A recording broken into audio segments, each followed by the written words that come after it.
He is Brian Windhorst. That over there, Dapper Dan or yes, Kendrick sir. Perkins? We love the tie. Yeah, it's looking good, tie is my friend. great. Oh, well, I appreciate it. Well, I think he's looking good, Sinead, because we got 24 teams in action tonight as group rounds continue for the NBA Emirates Cup. And tonight on ESPN, we have a clash between two of the brightest stars, a bright young star, and then the NBA standard for the last 20 years. We got LeBron and Wemby, who will meet tonight for the third time. In their first matchup, remember, Wembanyama pulled down 15 boards to go with a pair of steals and a block to help the Spurs snap a franchise record 18-game losing streak at the time. And then LeBron's 30 points led the Lakers to a win in their second meeting. That was in February. But Wemby kind of stole the show. He became the youngest player with a 5x5 game, joining Hakeem Olajuwon as the only players with 25 points and 10 boards in a 5x5 game. And both players have starred in their last three, man. LeBron is the oldest player with 3 straight triple-doubles by 5 years. Wemby, meanwhile, is coming off a 50-point game and is the first player with 23 pointers and 10 blocks in a 3-game span in NBA history. So this is going to be something to behold here, Wendy. What are your expectations in this one? So LeBron is probably, and it's hard for me to say this, I think LeBron is kind of underappreciated with the way he's playing right now. That is not something that I've maybe said too often since he was about 13, 14 years old. He is shooting 46% from three-point range. This is far and away the career best run he's had. Last year, he shot over 40%, and this is not an anomaly. He has improved his outside shot, which has opened up the rest of his game, especially as he's aged and he's not as adept at getting around through traffic. He's opened it up. And plus, J.J. Redick has put the ball in his hands more.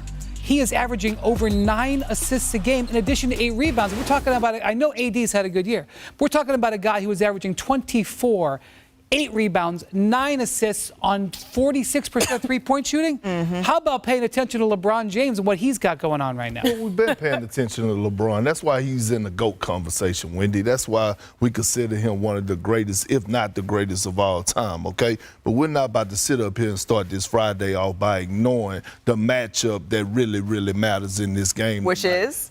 Oh, who plays the center for the Lakers? Anthony Davis. Who plays the center for San Antonio? Victor Wembanyama. Damn it, they got to guard each other tonight. We're talking about 2 generational bigs, 2 elite defenders in the game, 2 of the most skilled, 7 foot more guys that we have ever seen in our lifetime. And so when you think about this matchup, it's almost like it takes me back to when we used to see KG and Dirk and Dirk against Tim Duncan and those guys. It's mano a mano. They're going to guard each other. They're both playing at an extremely high level. Obviously, AD is playing at the MVP level. And Victor Wembanyama, he's been putting up video game numbers his last 4 or 5 games. So you're talking about the matchup on the inside. I want to talk about the matchup on the outside because it involves Victor Wembanyama, but also LeBron James. Think about this, y'all. Year 2 versus year 22.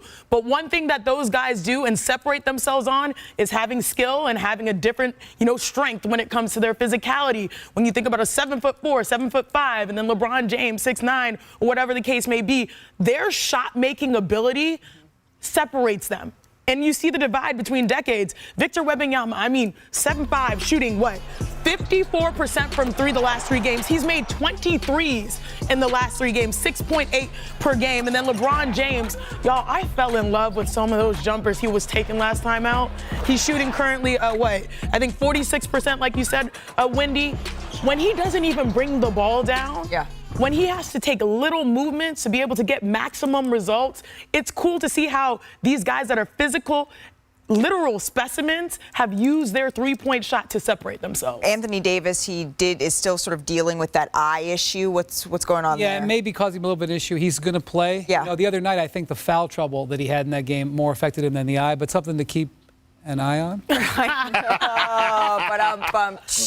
Cavaliers, they have sprinted out to a 13-0 start to the season. It's their best since the 2015-16 Warriors started the season 24-0. Now, Cleveland has the NBA's second-ranked offense behind a really balanced attack. 6 players averaging double digits in points per game and 6th ranked in defense, making them one of 2 teams to be top 6 in both categories. The other team is the Golden State Warriors. Now, the Cavs' 13-game win streak, it's already the 6th longest to start a season in NBA history. You can see here with wins over the Bulls, the Hornets this weekend, they would tie here for the 2nd longest streak. Those are the teams that they need, right? And here are the games the Cavs need to win to become the second team to start 16-0. They're strong favorites to beat the Bulls and the Hornets, but according to BPI, they're underdogs Tuesday in Boston. Wendy, will this streak define or propel this Cavs season? I think it's propelling it. All I right. think because they're gaining confidence. And the NBA Cup, I think, is really perfect for the Cavs. It's coming at a really good time. They're playing well. Their organization's on the rise. They haven't won big time together. Frankly, let's be honest. You're a former Cavalier. It's not an organization that's won that much in the franchise history. And, you know, people made fun of the Lakers putting up a banner for the in-season tournament last year. It would be an honor for the Cavs to put up a banner for the NBA Cup. I'm being serious, and it would be a great thing for them to win. And by the way, in these NBA Cup games starting tonight, these games now matter on the point differential. Yeah. The Cavs are in a tough